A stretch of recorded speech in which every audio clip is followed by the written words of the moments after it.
Our next trend is around optimization of self-service channels and automated workflows. So contact centers have obviously been experiencing increases in inbound traffic. We've had labor shortages. So how will the use of technology help them overcome this challenge?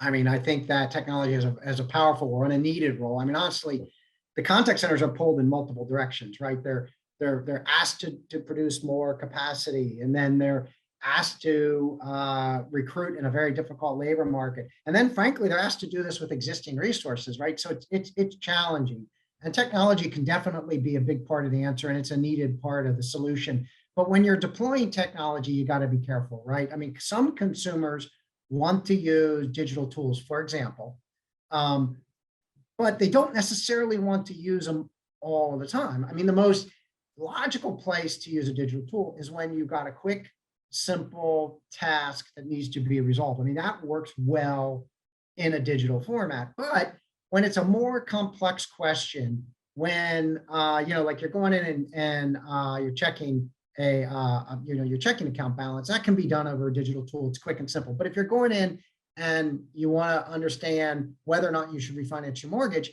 that's a more complex question. And frankly, most consumers in that scenario are going to want to talk to somebody and gain insight and gain the advantages of talking to somebody with expertise.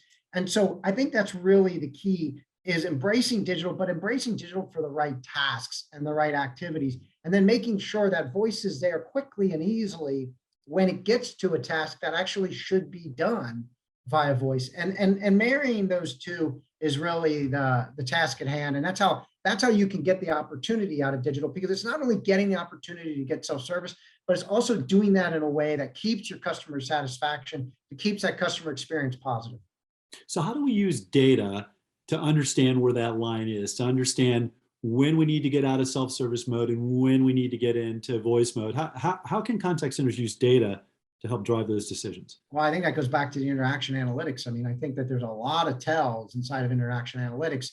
I mean, if you're talking about voice, of course, you can hear people's tone of voice and tension in their voice rising up.